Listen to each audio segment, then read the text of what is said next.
오늘 또 엘리사 목사님의 회개란 무엇인가 라는 설교 말씀을 어제에 이어 더빙하겠습니다. 구원의 단계가 있다는 말은 처음 들어봤는데요. 예수님 믿으면 그 즉시 바로 구원받는 것 아니었나요? 라고 질문하는 분이 있을 수도 있습니다.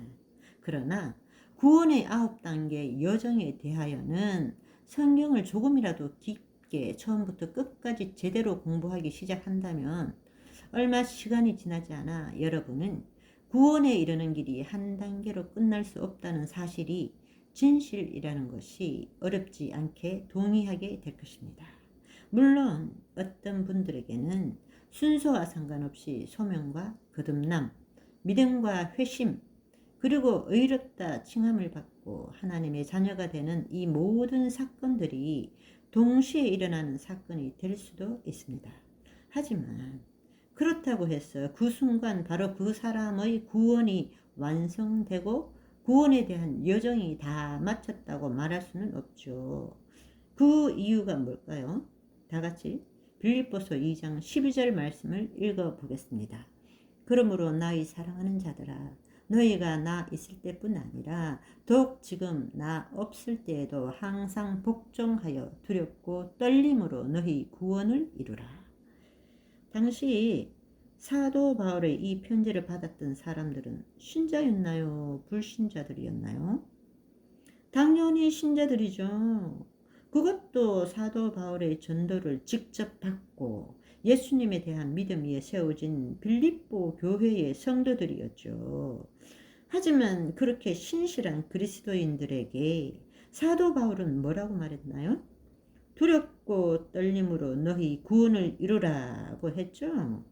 이 말은 현재 그들의 구원이 완성된 상태란 말인가요? 아니면 아직 완성된 상태가 아니란 말인가요? 당연히 아직은 완성되지 않았다는 말이죠. 그 결정적인 이유는 3장에 가서 밝혀지는데요. 다 같이 빌립보서 3장 11절에서 14절 말씀을 읽어보겠습니다. 어떻게 해서든지 죽은 자 가운데서 부활에 이르려 하노니 내가 이미 얻었다 함도 아니요 온전히 이루었다 함도 아니라 오직 내가 그리스도 예수께 잡힌 바 된 그것을 잡으려고 달려가노라. 형제들아, 나는 아직 내가 잡은 줄로 여기지 아니하고 오직 한 일, 즉 뒤에 있는 것은 잊어버리고 앞에 있는 것을 잡으려고 표대를 향하여 그리스도 예수 안에서 하나님이 위에서 부르신 부름의 상을 위하여 달려가노라.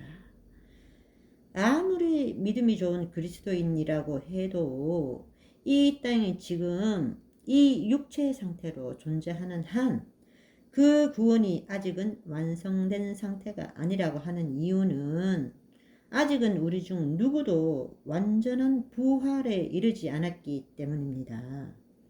성경에서 말씀하시는 최종적인 구원의 완성이란 바로 고린도전서 15장 44절에서 말씀하시는 신령한 몸, 49절에서 말씀하시는 하늘에 속한 이의 형상, 54절에 썩지 아니함, 이것이 영광스러운 부활을 가리키는 것입니다. 그래서 사도 바울 역시 3장 12절에서 이미 얻었다 함도 아니고 온전함을 이루었다 함도 아니라고 했으며 13절에 가서 내가 아직 잡은 줄로 여기지 않는다고 말한 것이죠. 사도 바울과 그의 편지를 받았던 빌립보 교인들과 마찬가지로 오늘날 이 말씀을 함께 읽는 저와 여러분 역시 아직 완전한 구원을 이룬 상태는 아닙니다. 모든 신실한 그리스도인들의 구원은 예수 그리스도께서 재림하실 때 성도의 몸이 부활하는 사건으로 비로소 최종적으로 완성될 것입니다. 그것이 바로 우리가 도달해야 될 최종적인 목적지요. 이기는 자들에게 주어진 약속된 상인 것이죠. 그래서 구원의 여정은 다른 말로 믿음의 경주라고 불리기도 합니다.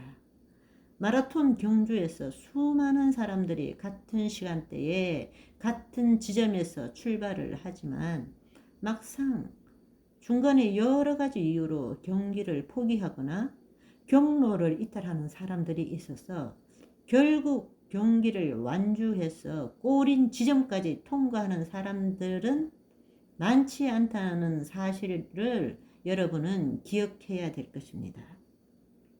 구원의 여정도 마찬가지라는 거죠. 한 사람이 죄에서 돌이키기로 결단하는 회심과 구원의 길이요 진리요 생명 되시는 예수 그리스도를 따르기로 결단하는 믿음의 단계는 이 구원 여정의 시작 단계인 것입니다. 하지만 구원의 여정은 여기서 끝나는 것이 아니라 그때부터 믿음의 경주가 시작되는 것이고, 중간에 성화와 인내의 열매를 맺기 위한 여러 차례의 힘든 단계들을 반드시 거쳐야만 하는 것입니다.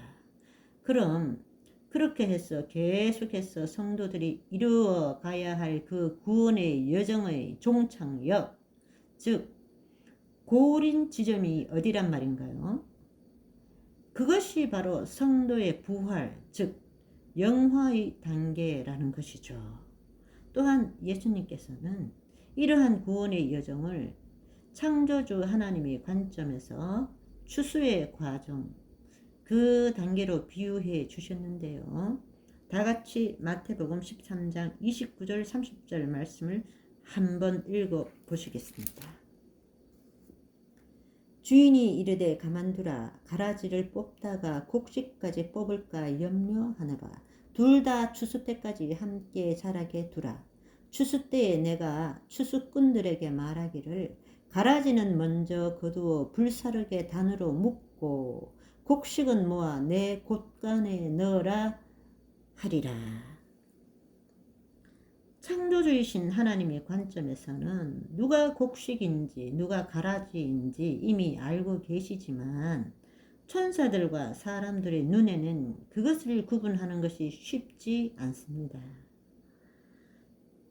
곡식과 가라지는 모두 추수 때가 되어서야 그 열매들로 확실하게 구분이 가기 때문에 농부들은 그때까지 기다려야 하죠. 곡식이 하나님의 곳간으로 들어가는 것은 성도가 믿음의 경주에서 끝까지 인내로 달려가서 최종적인 고린 지점인 부활의 신령한 몸에 도달하게 되는 것을 의미합니다. 하지만 가라지는 고린 지점에 이르기 전에 경주에서 믿음을 포기하고 주저앉거나 경로를 이탈해서 다른 길로 가버린 배도자들로 먼저 추수가 되어서 불에 던져지게 되는데, 여기서 불은 한마디로 지옥을 의미하는 것이죠.